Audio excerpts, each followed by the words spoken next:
Every legend you admire was once told no, rejected, embarrassed, and written off. Michael Jordan was cut from his high school team. Oprah was told she wasn't fit for TV. Steve Jobs was fired from his own company. Einstein was called slow, and J.K. Rowling was rejected by 12 publishers. They weren't special because they never failed. They were special because they didn't quit when failing would have been easier. There's a pattern most people recognize but rarely name.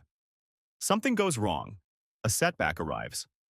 And the first response isn't curiosity or resolve. It's a story. A reason why it wasn't the right time. Why the circumstances were off. Why it made sense to step back. The explanation comes faster than the effort to try again. This isn't weakness. It's protection. The mind does what it's designed to do. It shields itself from discomfort. But over time, that shield becomes a cage. Pain doesn't just happen to people. It presents a choice. Not loudly, not clearly, but quietly in the aftermath. One path leads inward, where the setback becomes a wound that defines what's possible. The other leads forward, where the same experience becomes information. Most people don't realize they're choosing. They just react.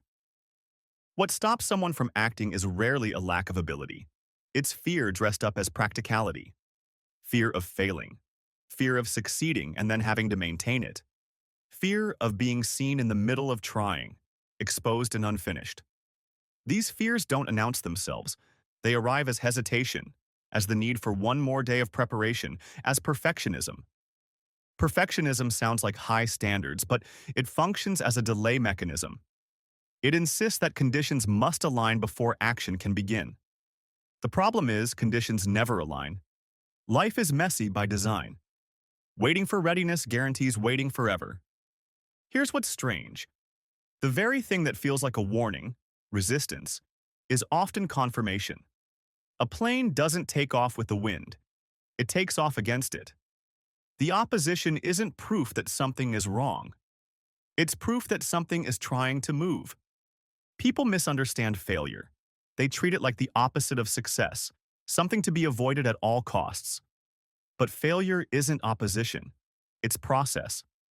Consider someone who missed thousands of attempts, lost hundreds of opportunities, came up short in critical moments, and became legendary because of it, not in spite of it. The misses weren't detours. They were the path. The question isn't whether setbacks will come. It's whether the pull toward something matters more than the fear of falling short. That tension decides everything. Most people quit when the resistance gets uncomfortable. They interpret difficulty as a sign they're on the wrong path. But obstacles don't exist to stop people. They exist to test whether the commitment is real. The ones who stay aren't necessarily more talented. They're just willing to stay longer. History is full of people who spent years in preparation, facing loss after loss before anything clicked. 16 years without a breakthrough, then 12 in a row. The early years weren't wasted. They were building something invisible: resilience, understanding, patience. What looked like failure was foundation. This is why outcome is a weak measure. Results fluctuate. Effort, attention, and persistence compound quietly underneath. Someone can lose and still grow. Someone can win and learn nothing. If the effort was real and the learning happened, there was no failure, just information. Sometimes the result is victory, sometimes it's insight. Both move things forward. Failure, when used correctly, accelerates everything. The faster someone encounters what doesn't work, the faster they adjust. The faster they adjust, the closer they get. Speed isn't reckless, it's iterative. The past only dictates the future if someone decides it does. Rejection is just an event. It becomes identity only when the story turns it into one. Most limitations aren't real. They're inherited narratives that were never questioned.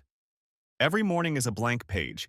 It can be written from memory or it can be written from choice. Here's what complicates this. Failure can teach, but it can also shut people down. Research shows that demoralizing failure without context or support, can lower confidence so sharply that the brain stops processing new information. It's not just emotional, it's cognitive. This is why beginners need encouragement and experts crave criticism. Beginners are fragile. Their commitment is new. Experts are invested. They've survived enough failures to know they're not fatal. Their tolerance has grown with their skill.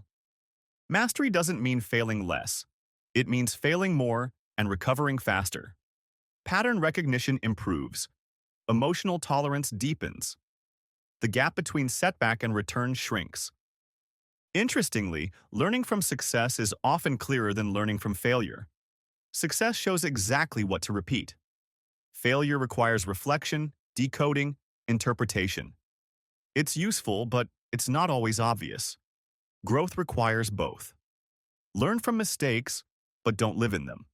Build on what works. The balance matters. What separates people isn't talent or opportunity. It's the willingness to get back up. Again and again.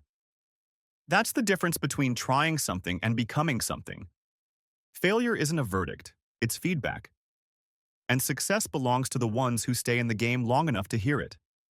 What would change if the fear of failing mattered less than the cost of never starting? If this helped you in any way, hit the like button and subscribe to join the journey toward a better mindset.